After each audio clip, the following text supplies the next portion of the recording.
keluarga dan komunitas, Bapak dan Ibu, anak-anak dan kaum muda, serta saudara-saudari yang dikasihi oleh Tuhan, damai Tuhan, kebahagiaan dan sukacita, serta hati yang penuh syukur maupun berkat yang melimpah, selalu ada pada hidup Anda semua. Selamat berjumpa, berkah dalam Gusti dan Shalom. Tahun Pesiarahan 2020 sebentar lagi akan berakhir. Tuhan sudah menyediakan saat pesiaran yang baru, yakni tahun Pesiarahan 2021. Sebuah pesiarahan yang akan diwarnai dengan banyak tanda dari Allah. Dan tanda dari Allah itu sudah kita rasakan dan alami, bahkan kita lalui dalam tahun pesiarahan ini. Pesiaran itu tidak lain dan tidak bukan adalah pesiarahan menuju tanah perjanjian yang telah Tuhan janjikan akan dianugerahkan kepada kita umatnya. Kita akan mengembara di sepanjang tahun 2021. Dan dalam pengembaraan itu, kita akan dituntun oleh malaikat agung dan malaikat pelindung, akan ditandai dengan tiang awan dan tugu api, akan dibimbing oleh pembimbing rohani sejati, yakni Santa Maria Bunda Allah dan Ratu Damai, serta Santo Yosef, hati seorang Bapa sejati, penjaga keluarga kudus dan pelindung gereja semesta. Pada tahun 2021, kita akan diajak untuk senantiasa menjaga diri kita, agar kita tetap tinggal erat bersatu padu utuh dengan Allah, sehingga hidup, karya, dan tutur kata kita senantiasa menghasilkan berkat demi berkat di dalam kehidupan. Untuk merenungkan ajakan ini, kita akan belajar dari Santo Yosef yang adalah suami Bunda Maria, sekaligus penjaga kanak Yesus, Bapa dalam keluarga kudus Nazaret, serta pelindung gereja. Siapakah Santo Yosef ini? Kisah tentangnya adalah sebuah kisah yang sangat sedikit disebutkan dalam Injil. Maka kita akan belajar juga tentang kisahnya dengan membuka Patris Corde, surat apostolik dari Bapa Suci Paus Fransiskus pada peringatan 150 tahun pemakluman Santo Yosef sebagai pelindung gereja semesta. Surat apostolik ini dikeluarkan di Roma pada Santo Yohanes Lateran 8 Desember, hari raya Santa Perawan Maria dikandung tanpa noda dosa pada tahun 2020, tahun ke-8 masa kepausan Fransiskus. Menyediakan seluruh diri, hidup, pekerjaan, keluarga, bahkan waktu sehari-hari, seutuhnya, sepenuhnya bagi karya-karya keselamatan yang dirancang oleh Tuhan.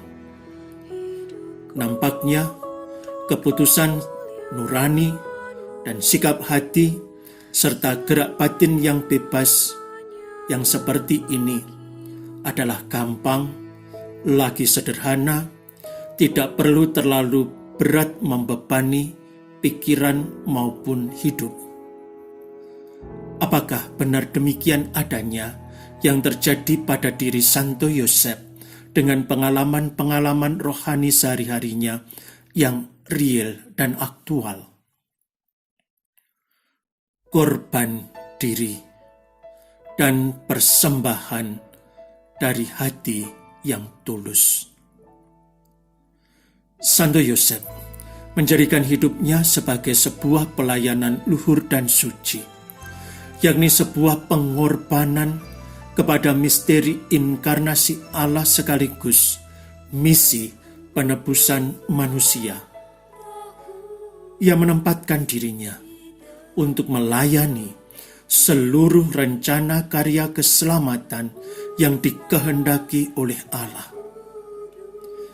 Ia berani lagi bersedia mengubah panggilan manusiawinya untuk kasih rumah tangga menjadi persembahan istimewa dari dirinya, hatinya, dan semua kemampuannya.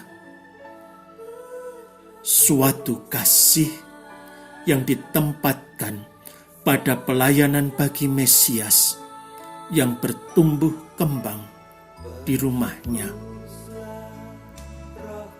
Dalam hidup sehari-harinya, ia mengalami banyak kali dilema, kerisauan-kerisauan, kelemahan, bahkan ketakutan, serta menyadari akan adanya kerapuhan di dalam dirinya. Namun ia tidak takut menyerahkan kemudi perahu layarnya kepada Allah.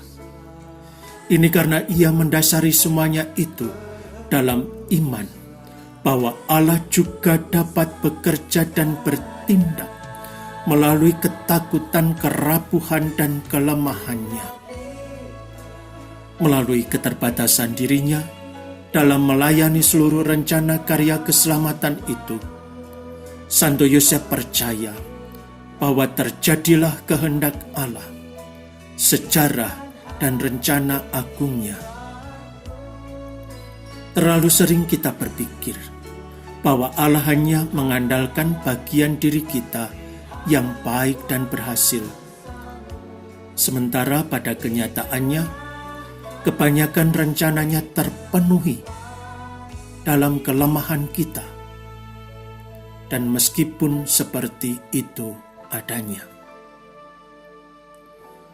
Santo Yosef mengesampingkan pemikirannya untuk memberi ruang atas apa yang sedang terjadi, betapapun semua itu menjadi misteri dan misterius baginya, dan di matanya ia menerima mengambil tanggung jawab itu dan mendamaikan dirinya dengan sejarahnya yang sedang terjadi atau skenario besar Allah yang diserahkan di tangannya.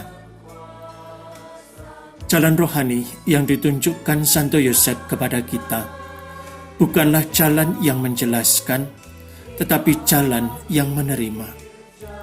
Hanya berangkat dari penerimaan, dari pendamaian ini, maka orang juga bisa memahami sejarah yang lebih besar, makna yang lebih mendalam.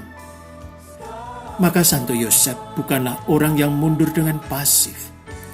Ia adalah pelaku yang berani dan kuat.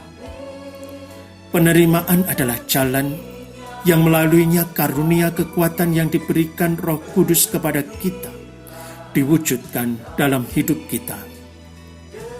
Hanya Allah bisa menganugerahkan kepada kita kekuatan untuk menerima kehidupan seperti adanya, untuk memberi ruang pada bagian kehidupan yang kontradiktif, tidak terduga dan mengecewakan. Kebahagiaan Santo Yosef bukanlah sekedar logika pengorbanan diri, melainkan pemberian diri yang sejati.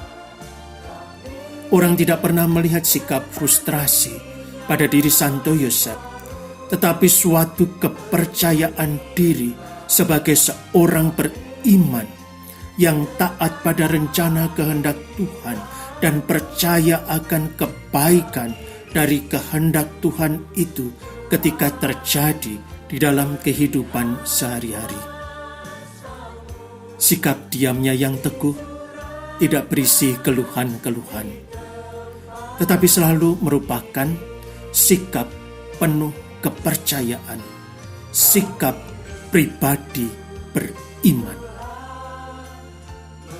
Dunia membutuhkan para bapa. Setiap panggilan sejati lahir dari pemberian diri yang merupakan buah kematangan dari sebuah pengorbanan yang sederhana. Jenis kematangan ini juga dituntut pada imamat dan hidup bakti, di mana suatu panggilan, apakah perkawinan, apakah selibat, ataukah keperawanan tidak mencapai kematangan pemberian diri, itu hanya berhenti hanya pada logika pengorbanan. Kemudian alih-alih menjadi tanda keindahan dan sukacita kasih, itu justru berisiko mengungkapkan ketidakbahagiaan, kesedihan, dan frustrasi. Marilah di tahun 2021 kita senantiasa bertumbuh berkembang menjadi pribadi yang memiliki karakter-karakter keutamaan mistik Santo Yosef, yakni 1. Memantaskan diri untuk menjadi pribadi yang layak dan pantas dicintai. Kedua, menjadi insan yang lembut, insan yang penuh kasih. Ketiga, marilah menjadi manusia yang memiliki hati yang taat kepada kehendak Allah, taat pada hukum yang berlaku, dan taat pada tugas sehari-hari. Keempat, jalan rohani menerima segala sesuatu dengan mata terbuka dan bertanggung jawab atas apa yang terjadi. Hati yang tenang, hati yang damai, hati yang percaya pada rencana Allah.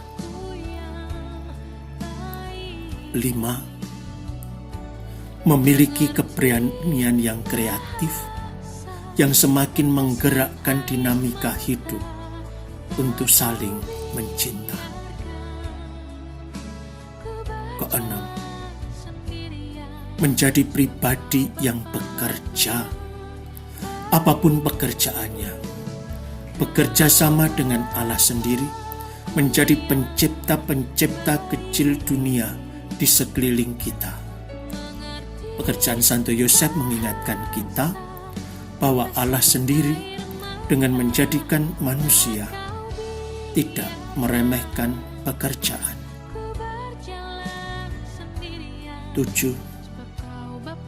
Santo Yosef di hadapan Yesus adalah bayang-bayang figur tanda masa depan, gambaran akan Bapa Surgawi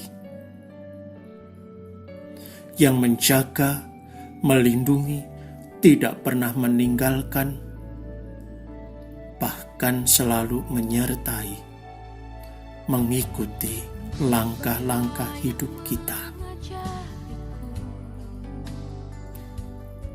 Semoga kehadapan publik, peradaban kasih, dan kebaikan hidup bersama semakin dapat terwujud di tanah air, bangsa, dan negara yang kita cintai ini. Semoga semakin tumbuh kesadaran baru di dalam hati manusia bahwa hidup sehari-hari ini dijalin dan ditopang oleh saudara-saudari maupun sesama yang biasa-biasa saja, bahkan tidak istimewa. Karena seseorang tidak dapat diselamatkan hanya oleh dirinya sendiri dan secara sendirian.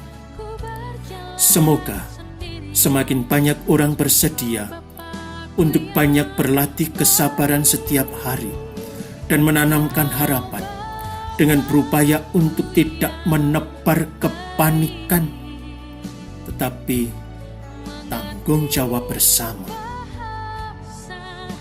Betapa banyak pribadi saling menguatkan melalui sikap-sikap kecil sehari-hari. Bagaimana menghadapi krisis, bahkan melewatinya dengan menyesuaikan kembali kebiasaan, mengusahakan, bahkan mendorong praktek doa. Semoga banyak orang berdoa, berkorban, dan mendoakan demi kebaikan semua orang. Tuhan memberkati. Tuhan bersamamu. Kita semua, karya, dharma bakti, tutur kata, pekerjaan, kerasulan, keluarga, komunitas, dalam tahun persiaran 2021, senantiasa dilindungi, didampingi, diberkati oleh Allah yang Maha Kuasa, Bapa dan Putra dan Roh Kudus. Amin. Damai Tuhan bersamamu.